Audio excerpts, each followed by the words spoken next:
Roll out the red carpet and get out your acceptance speech because we have your Backstage Pass to Hollywood. Backstage Pass starts right now. In 5, 4. 3, 2, Are you ready?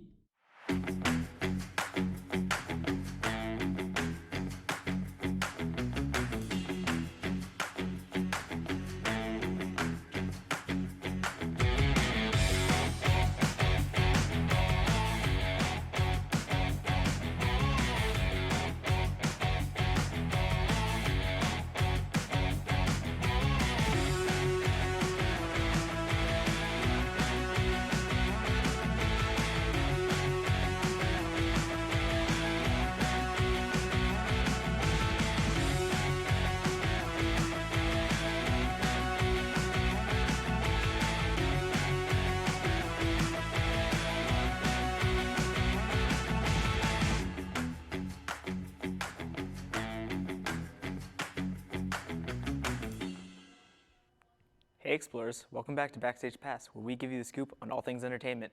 My name is Lucas Alvin. And my name is Kayla McCrae, but you probably already knew that. We've got quite a bit to cover in this episode, so let's jump right into it, beginning with movie news. We'll start with the recently released Netflix projects that have the internet buzzing. The live-action rendition of Avatar: The Last Airbender and Tyler Perry's erotic thriller Mea Culpa. Both are not off to a good start, as they've been receiving some negative feedback. Avatar specifically from fans of the original show, and Mea Culpa from just the general public. Out of the two, I've only seen Mea Culpa, and it's definitely worth its criticism. Kelly Rowland is beautiful, and her performance is fine, but her and her love interest just have no chemistry, and it's poorly written. From the little I've seen of Avatar 2024, there's certainly better casting and costumes than in the 2010 M. Night Shyamalan movie. But the acting is not the best, and some of the lines seem a little odd, but I'll give it the benefit of the doubt. One more project I want to shout out that released on Disney Plus is Iwaju. Directed by Zeke Nelson and written by Adiola and Halima Hudson, this series follows the adventures of a little girl and her friends in a futuristic version of Lagos, Nigeria. If you have a chance, check it out. Whenever I check out social media these days, it seems like two movies in particular keep showing up on my feed with audiences buzzing about them. The first is Kung Fu Panda 4. In it, Po, voiced by Jack Black, is in a search of a new dragon warrior, all while facing an evil sorceress who is trying to summon all the villains who were vanquished by Po in the previous films. I think the overall concept of this movie is really cool and will give longtime fans of the series something to enjoy when Kung Fu Panda releases on March 8th. The second movie I have heard exciting things about is Perfect Days. This international movie was co-produced in both Japan and Germany, where it initially released in late December of 2023. But don't worry, because it released in American theaters in early February. The movie revolves around the main character of Hirayama, played by Koji Yakusho, and his content day-to-day life as a toilet cleaner in Tokyo. Despite the gross nature of his job, Hirayama still reflects on the beauty of the world, especially through his love of cassette tapes, books, and photography. I would really like to watch this when I get the chance. It just looks like one of those artsy and wholesome movies that makes you feel pleasantly entertained by the end. Two movies that I'm personally excited about seeing have finally been released in the wild. Zelia Williams' Lisa Frankenstein and Ethan Cohen's Drive-Away Dolls. I've talked a lot about Lisa Frankenstein before on the show. You know, girl meets boy, boy meets girl, falls in love, girl brings boy back to life from the dead, you get the picture. But Drive-Away Dolls is one that I haven't talked about yet. It stars Margaret Qualley, Geraldine Viswanathan, Beanie Feldstein, Pedro Pascal, Coleman Domingo, and Matt Damon. Two friends on an impromptu road trip to Tallahassee, but they get wrapped up in some serious trouble when they discover a box in their drive-away car that's wanted by some inept criminals. This movie has been on my radar since last year, and so has Lisa Frankenstein. I'm so excited that they're finally released in theaters, and I can't wait to see them both. In a recent interview, filmmaker James Cameron spoke about some developments within the Avatar series, notably that of Avatar 3, which the release date has been pushed back to 2025 for. This will give the audience something new, he says. While talking about the upcoming movie, Cameron said, quote, "I think it's going to be a tougher ride than Avatar 2, in a good way," end quote. But do you know what else is tough? Pro wrestling, which is something I love dearly. Which, to my surprise, I found out that Netflix is making The Queen of Villains. This biographical drama series tells the story of legendary women's wrestling villain, Dump Matsumoto. The story revolves around the 1980s Japanese wrestling boom, more notably around Dump Matsumoto's legendary rivalry against the iconic duo of the Crush Gals, consisting of Nagayo Chigusa and Lioness Asuka. As a diehard pro wrestling fan who genuinely knows too much about the industry, I feel beyond happy to see the work of such talented storytellers finally getting international attention. Excitement aside, I hope everyone can check out The Queen of Villains when it comes to Netflix in 2024. Speaking of wrestling, Kristen Stewart is starring alongside muscle-toned Katie O'Brien in a new A24 film coming out in March called Love Lies Bleeding, directed by Rose Glass, who also has a role in the movie. It takes place in the 1980s, surrounding the romance between Stewart's character Lou, a gym manager, and O'Brien's character Jackie, a bodybuilder. But what comes between them? Criminals, specifically Lou's family. This sounds a little bit like Drive-Away Dolls, doesn't it? I'm intrigued though. I can't wait for its release date. Speaking of can't waiting for a release date, the Shrek fanbase has been jumping in their swamps over the very likely idea that Shrek 2 will be re-released in theaters this year to celebrate the movie's 20th anniversary. But with no official announcement of this re-release yet, what makes fans expect this rumor? The answer is Canada. The government of Alberta, Canada recently had Shrek 2 re-release trailer number 1 listed on their webpage for trailers that were recently rated. I'm personally still trying to wrap my head around all this information, but all I can say is good job to whoever found out this information. You've done a great service to the Shrek community. And last but not least, we have the new Peanuts special on Apple TV called Welcome Home, Franklin. Peanuts fans, including myself, are excited for this special because this is the very first piece of Peanuts media to focus specifically on Franklin. And if you didn't know, Franklin is the first and only Black Peanuts character. Releasing this on Black History Month was a good move. Anyways, it looks as charming as any other Peanuts special has ever been, and I can't wait to see it. So now that we've gone through our movie news, it's time for movie trivia. On this edition of Backstage Asks, we went around and tested the knowledge of the students at LaSalle. Check it out. Hi everyone and welcome to Backstage Asks. Today we're going to ask the students of LaSalle some movie trivia questions. I'm really excited and I'm excited to see out of all the 6 questions which ones they get right. Let's get to it, shall we? Hello, can I get your names? I'm Quincy Green. I'm Daniel Samuels. I'm Melanie Guckin. Justin. My name's Haley DeCastro. Haley Livingston. London Reese. Hello there, what is your name? Like I don't know. It's Sophia. Nice to see you, Sophia, once again. Welcome back to Backstage Asks. You already know what's going on, but today we're asking some movie trivia questions. Are you ready? No, that's okay. We got this. You're so real for that. All right, so our first question is, who actually drew the sketch of Rose in Titanic? Is it A, Leonardo DiCaprio, B, Billy Zane, C, James Cameron, or D, Kathy Bates? Kathy Bates would. She would. I'm gonna go with D. No. Okay. Final answer, no more changes, C. Okay, I think it's Leonardo DiCaprio, but I feel like that's wrong.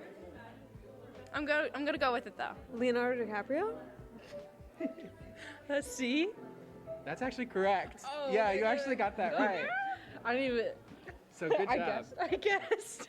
All right. I don't know. Next question, I think you guys might get this one. What is the name of the fictional land where Frozen, the Disney movie, takes place? Is it A, Arendelle, B, Naples, C, Florin, or D, Grimm? Arendelle. Oh, I didn't even get there, but yeah, you got it. Good job, Quincy. Yeah. Thank you. A. Arendelle? Yeah, that's correct. I think that one's pretty self-explanatory. Arendelle. That is correct, yes. A? Yeah, that's correct. Oh my Yeah, it is Arendelle. Yeah. Great job. Arendelle. Great job. I feel like everybody gets that one. Which movie is this famous line from? I wish I knew how to quit you. Is it A, Love Actually, B, How to Lose a Guy in 10 Days, C, Brokeback Mountain, or D, The Notebook? I'm guessing B. Is that our final guess? Can I guess the Yeah. Notebook since last week I talked about the Notebook on here, and I feel like I could see Rachel McAdams saying that. I think it's A. A? Is that your final answer? Brokeback Mountain. C. Oh, see, I haven't seen any of these movies, so this is a guess. Yeah. I'm gonna go with B. B, the correct answer is actually C, Brokeback Mountain. All right, so next question. If you watch the Marvel movies in chronological order, which movie would you watch first? Is it A, Iron Man, B, Captain America the First Avenger, C, Doctor Strange, or D, Captain Marvel? It's Captain America: First Avenger. This was actually on a Q&A episode, so I'm guessing D, Captain Marvel? Is that our final answer? I think it's Iron Man. I think it's Captain America. B. Captain Marvel? The correct answer is actually, it is Captain America. So the correct answer is B, Captain America the First Avenger. I knew it was either one of those two. I kind of threw in a little hint with the First Avenger part, because I was like, but it also threw some people off the last question I asked. So I don't know. All right, so next question. Which is not the name of a child selected to the tour the Willy Wonka Factory in Willy Wonka and the Chocolate Factory? Is it A, Billy Warp, B, Veruca Salt, C, Mike TV, or D, Charlie Bucket? You said not selected, Yes, right? not selected. That's why I'm picking Mike. It actually was. That's not correct. The actual answer is A, Billy Warp. Mike TV, you might remember he was a lot of the TV stuff, and in that movie he ended up in the TV. It was a play on his name. Yeah. I didn't see that movie. B. It's A. C. A. That is correct. Let's go, women. Great job. I love that movie. All right, last question, and you guys are like 5 out of 6, so this is the last one. You get this, you guys have completely won. So, all right, which actor hasn't played the Joker? Is it A, Jack Nicholson, B, Sean Penn, C, Jared Leto, or D, Mark Hamill? That's all you, because I have no idea. Oh God! Oh my God! Oh my God! Oh, the thing is, I love DC movies, so like this is really gonna mess me up. I have no idea.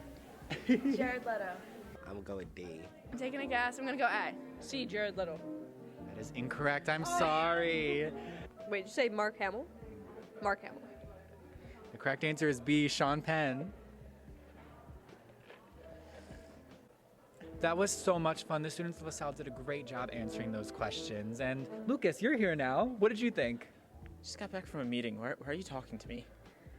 That's a great question. Off topic. Where am I? I don't know. How did I get here? You did. Have I had lunch yet? That's a great question. Anyways, we're gonna head back to the studio with Lucas and Kayla. So that was some insight on the LaSalle student body's movie knowledge.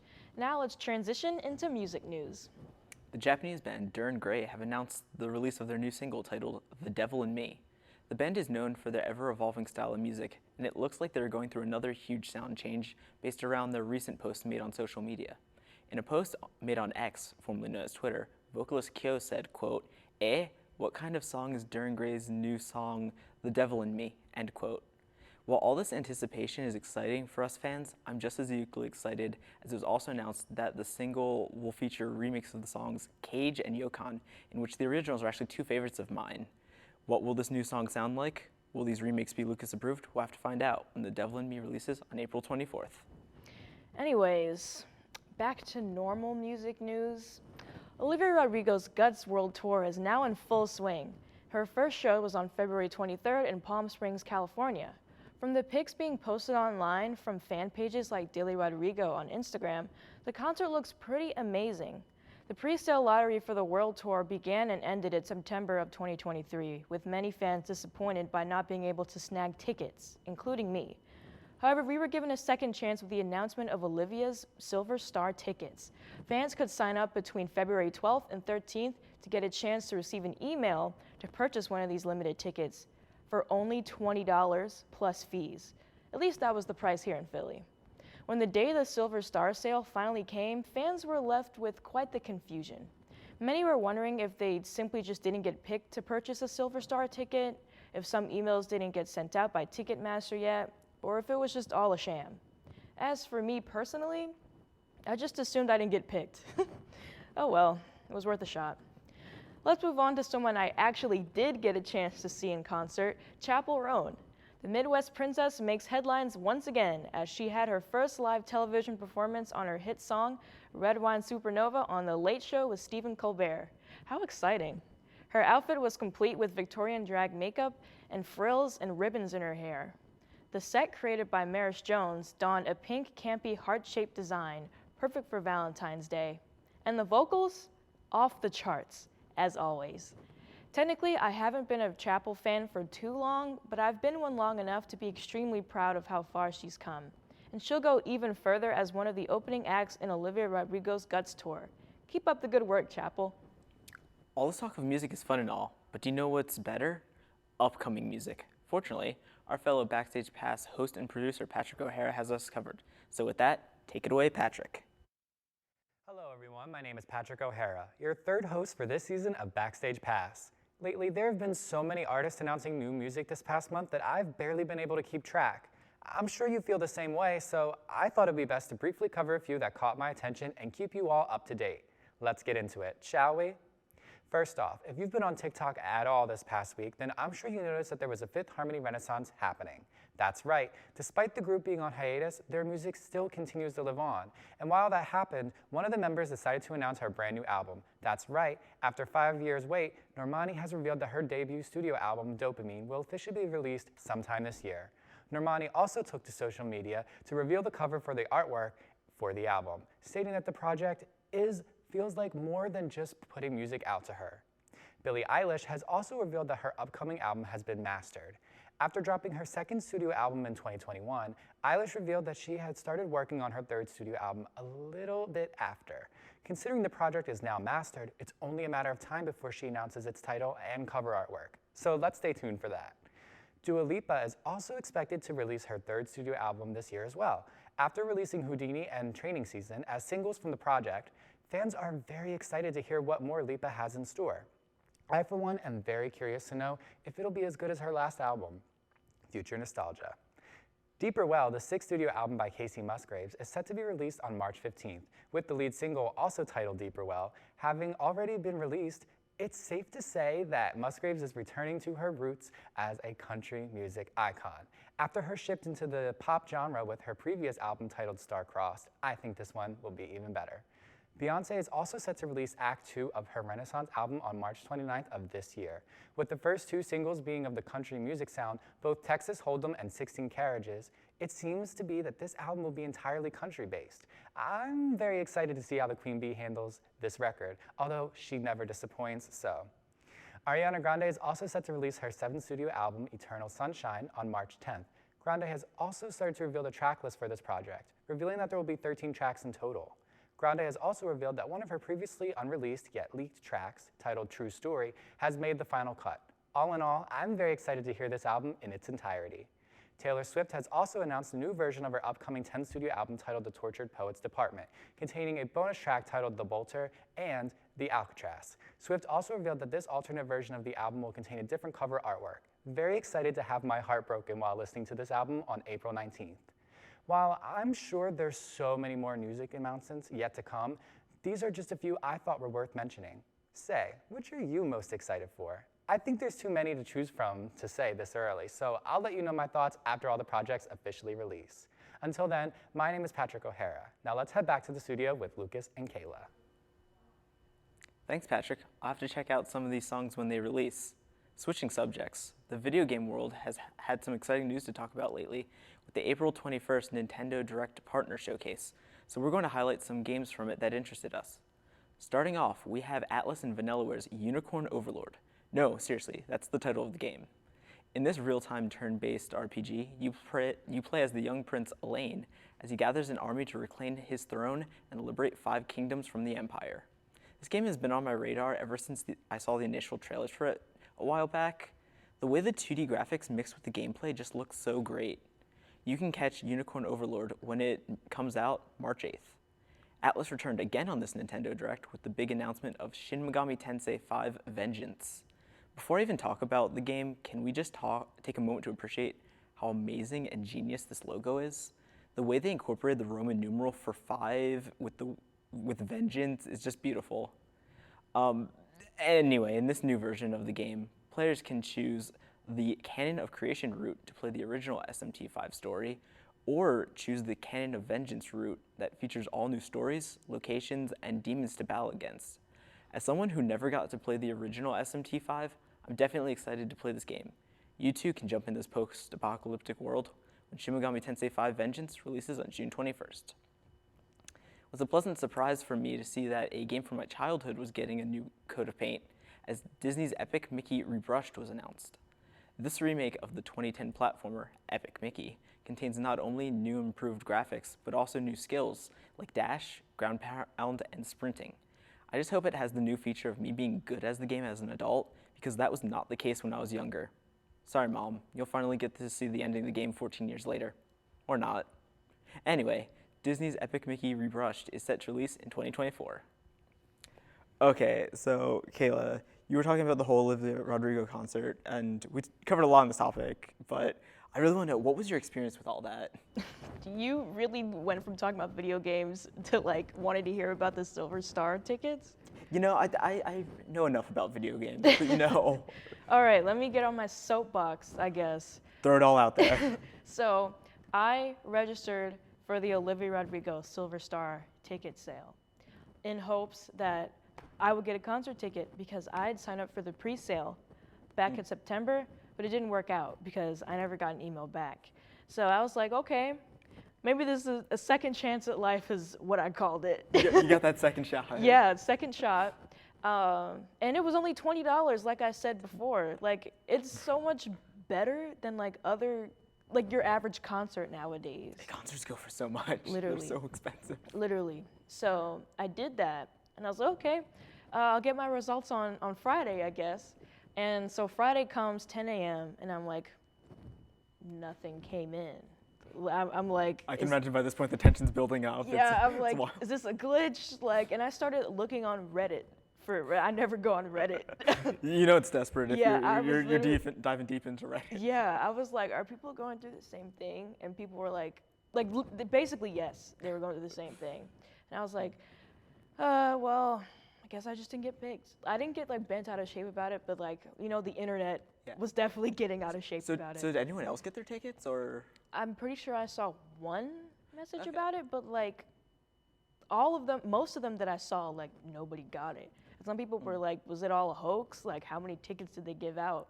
Like, I wonder if they just gave out literally like 20 tickets to each like venue or whatever.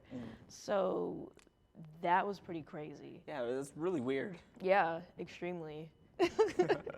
Yeah, so going back to you, what about Duran Gray, Side-Eye? Okay, what is this new habit on this show? Last episode it was Patrick, now you. Yeah, because like, why can't you be normal like us with this? Like, come on. So harsh. Anyway, go on your soapbox now. No, so I'm excited. I think their last album was about a year or two ago. They recently came out, I mentioned, I think, an episode ago, about their new single, which did cover a lot of their older original songs.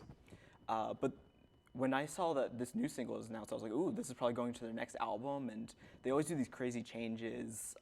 The last album seemed very dark and very screechy heavy metal. Which No way. It wasn't my cup of tea, per se. You're not a heavy metal guy? I teeter-totter. I feel like they went a little too screech and screamo for my preferences. Yeah. I like their songs with more melody. But anyway, this single, I was like, Devil in Me, this can go either way, but I hope they lean a bit more towards the more melody-based vocals. But then, I was looking through their website, and I was like, wait.